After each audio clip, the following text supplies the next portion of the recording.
it seems like now I'm gonna go ahead and tell you guys if you're watching, it's gonna be a lot of stopping in this video because I see the narrative that he's creating. Yeah. Ever felt misunderstood? Like you see the world in a way that many others are mind blind to. Like the room sees black and white, but you see the whole spectrum. Welcome to Mentality Fleet. We don't think the same, no. Different frequency, different wave, though. Everybody follow lines, we redraw. Yo, what's up, people? Hey, we back, and this is just a continuation, just with the Karmelo Anthony saga. There's a lot of conversation going on around this Karmelo Anthony Metcalf trial. Well, the trial is over at this point. Carmelo was um, found guilty of murder and sentenced to 35 years. So now they're going for filing for an appeal. So at this point, the conversation is still going. Some people are still thinking that, hey, Carmelo didn't do anything wrong. He was in the right. But there's a lot of conspiracies. Well, there's a lot of theories going out. Some of them are conspiracy theories, but some are just general theories where people are trying to put the pieces together, trying to make sense of it all, as to why this happened, how this could have happened. And I just been kind of scrolling and, YouTube, Facebook, TikTok, stuff like that, and trying to, X and Instagram, trying to see what's going on, see what I can see, look at, what all the yap is about, all the conversation is about. But yeah, so I came across a video and it was like, it's titled, "Was Karmelo Anthony set up at that track meet?" And I'm interested. I've seen something like this before. I've heard different things from different people, but was he set up? Like, in what way? So I was interested in reacting to this live. I haven't watched it. I don't know what they're about to say. I'm going to be stopping it here and there. So if that's not something you like, then you might not want to watch this. I will try to let them speak as much as possible without me interrupting and pausing. But I'm sure I'm going to have to add something to them. I had to give some kind of commentary because I'm probably not going to agree with what they're saying. It's probably going to be far out there. But I don't want to make any assumptions because I don't know this person. The link will be in the description for you to go and watch the video in full because I want them to get their credit for the videos.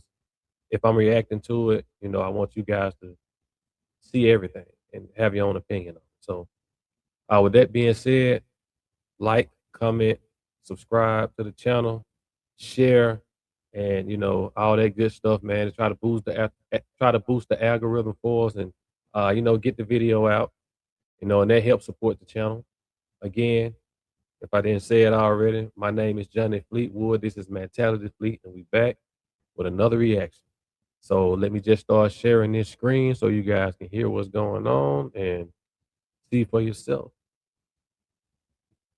Let's get into it.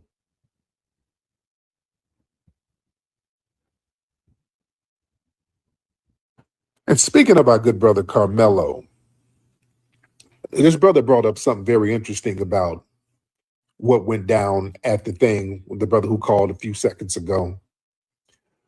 My thing is this, man, with our brother Karmelo, I hope these lawyers really get on top of everything and start unpacking all of the foolery that was going on with this case. I really, really hope they break all the stuff down because if you look at everything, family, we got to ask the question, was Karmelo set up? Okay, there hence the title. Was Carmelo set up? And I'm wondering what he's gonna say, man. I'm interested in what he's gonna say because I don't think it was set up. I don't know where this is going, but let's give him a shot. See what he got to say. Well, come on, man. Let's unpack that. Was our brother set up by those cats? Just look at how everything kind of went down, man. Man, let's for real. If you unpack everything, It looks like those dudes set Karmelo up. So now, how did Austin Metcalf and his brother and his little crew know that Karmelo was sitting under the damn tent? Look, it was rain. Look, when you look at the video, it's raining. Nobody's sitting on the bleachers. The bleachers are completely empty. So people are under tents, or they're under umbrellas. They're Okay, let's just stop it there for a second. It wasn't really raining that hard. It was people walking around. It was people on the field. It was people standing in the bleachers. It wasn't like it was pouring down rain or something like this. So I just gotta address the elephant in the room with the whole "it was raining" thing, because it wasn't raining that bad or anything like that. He could have easily not been under that tent. Um, from my understanding, his team was actually somewhere else warming up, like either on the field or somewhere around the field warming up. So all the rain stuff, that's kind of been debunked. But let's go. under something.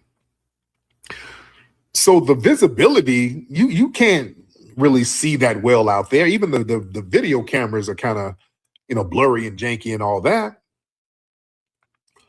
So athletes are, everybody's scrambling for cover. They're going somewhere to get out of the damn rain.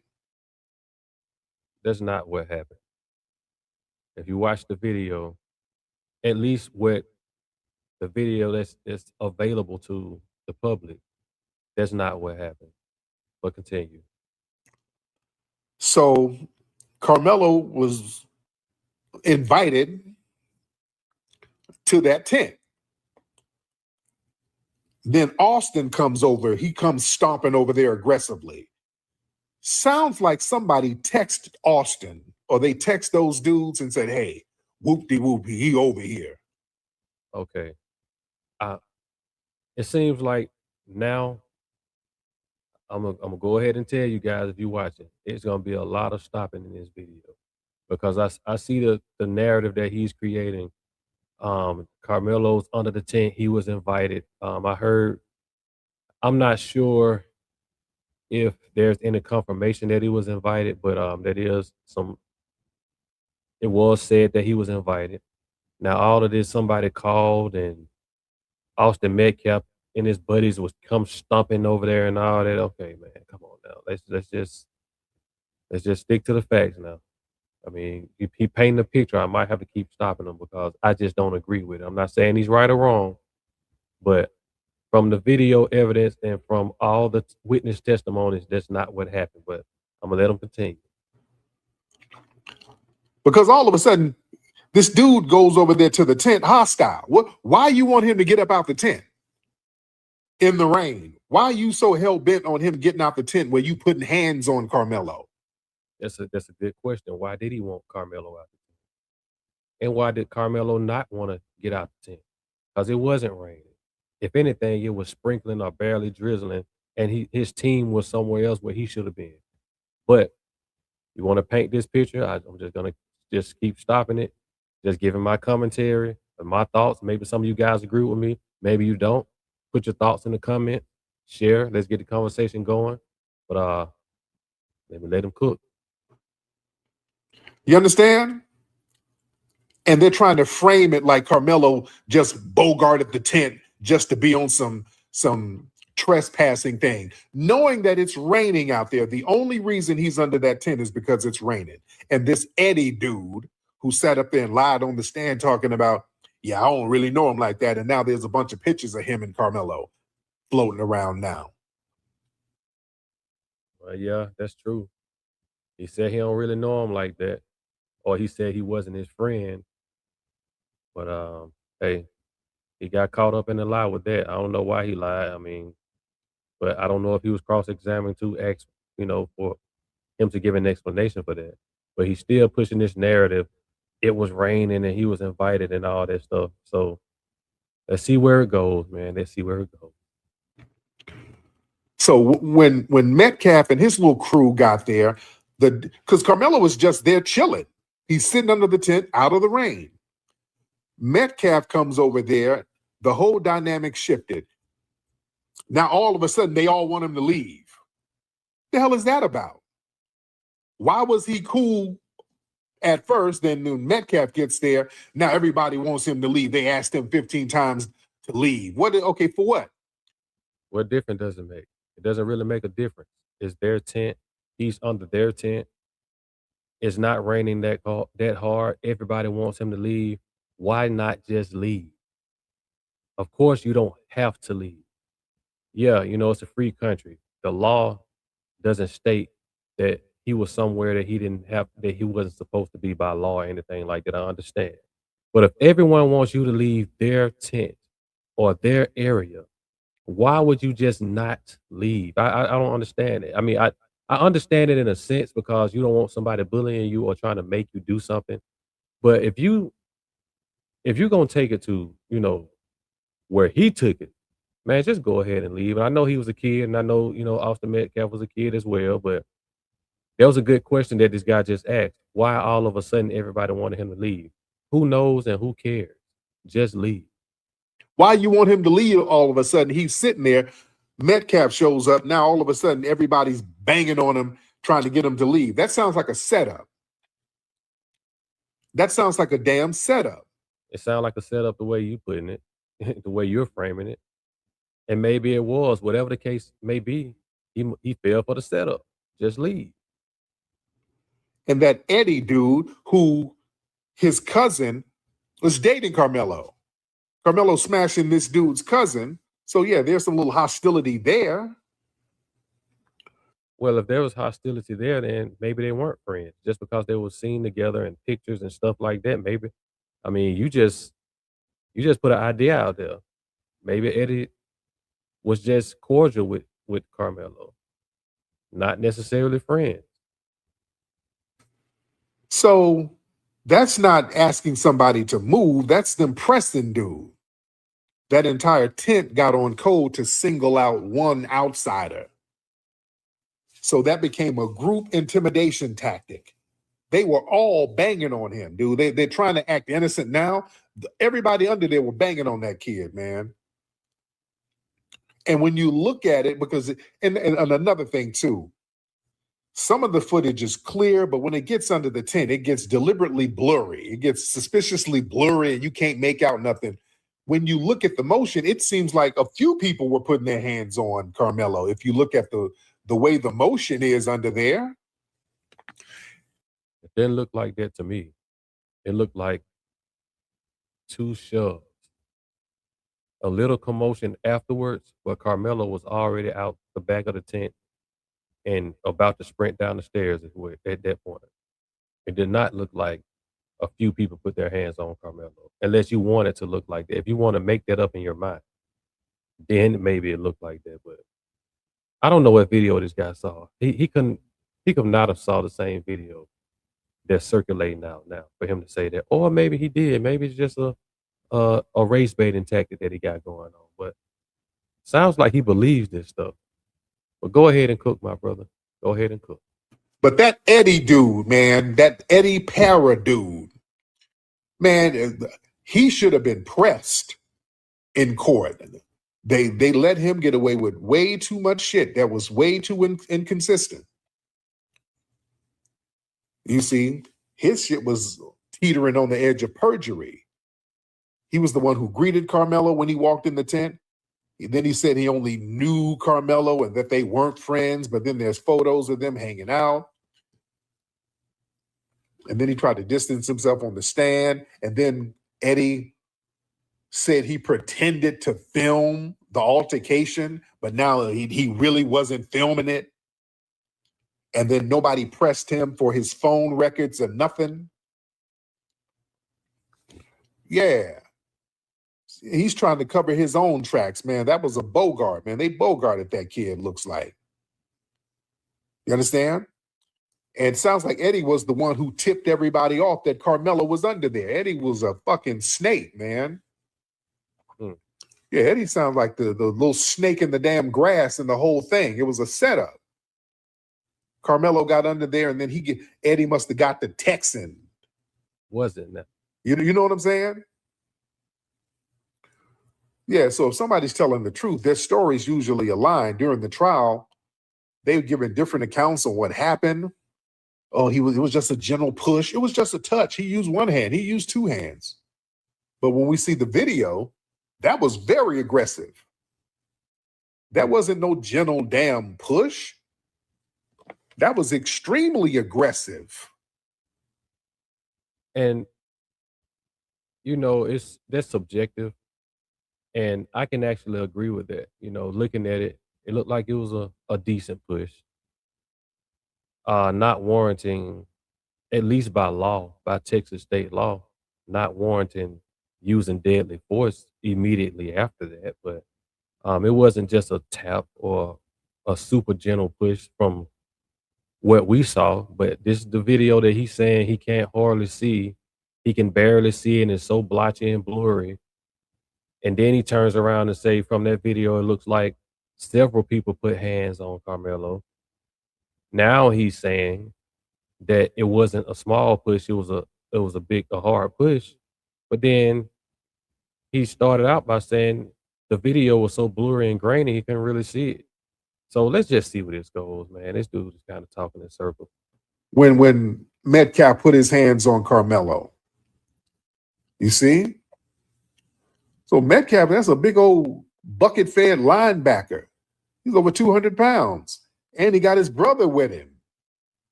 And these other hostile cats in the tent who basically look like they set him up. So yeah, that was definitely self-defense.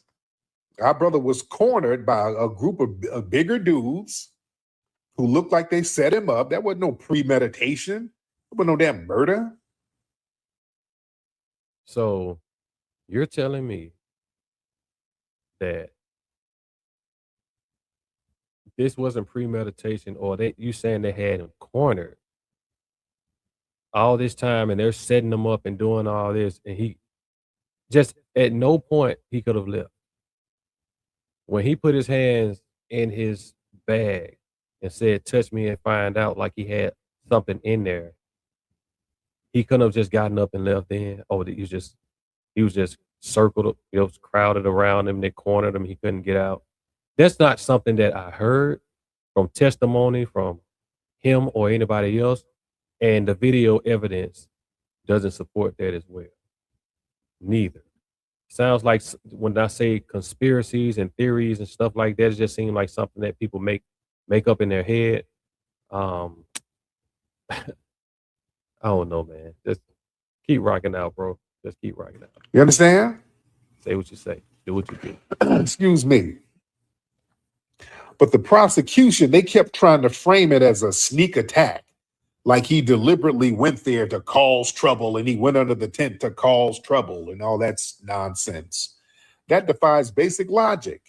He didn't go to that tent looking for a fight. He was getting out of the rain and he was invited under that tent. You understand? All of that could have been true. But when it was time to go, why didn't he just leave?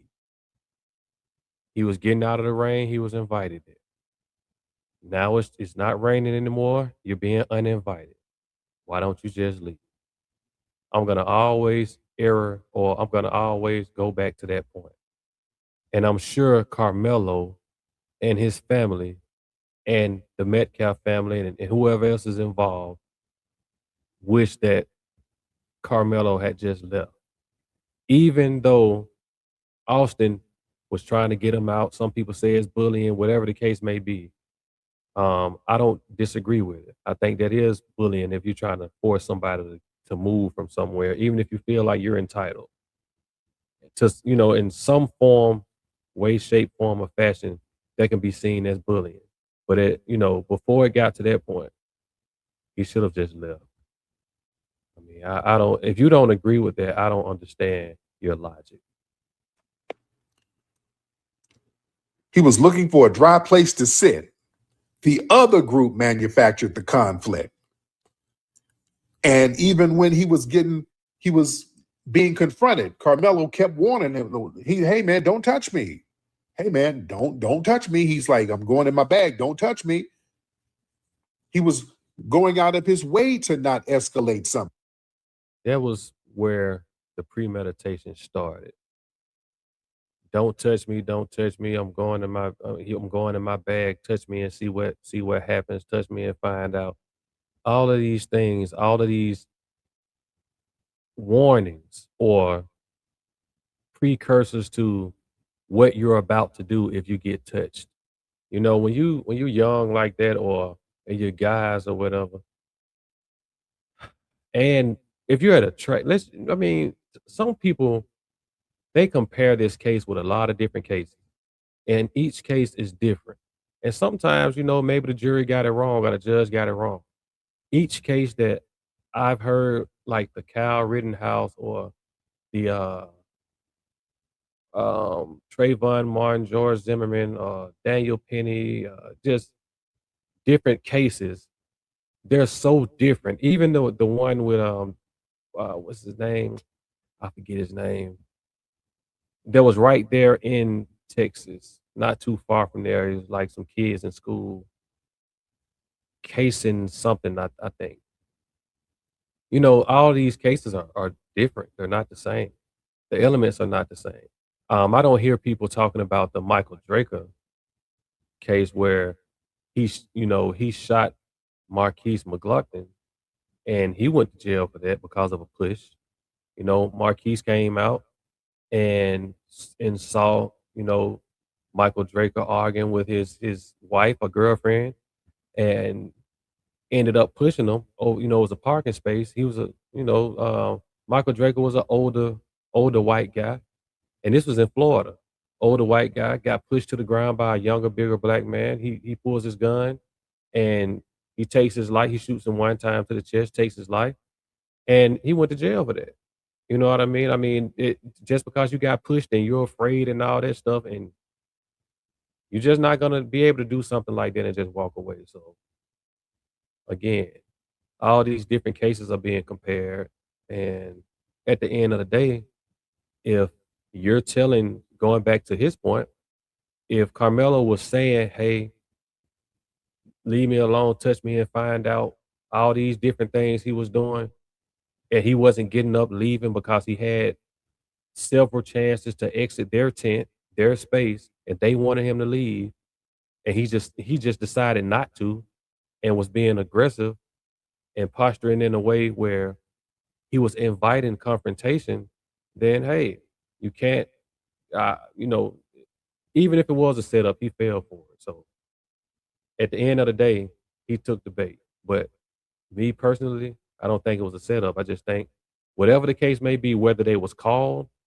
or whether they just got there and he was just in their spot, whatever the case may be, when it started getting to a point where it was getting, the situation was escalating, since Austin Metcalf didn't take the liberty to go get a teacher, or nobody else took the liberty to go and get a teacher, I think Carmelo's best bet was just to leave instead of sit there and put himself in a position where he could have possibly been afraid for his life or great bodily harm, to the point where everybody surrounding him and he's so afraid or so scared that he has to use deadly force because of a push.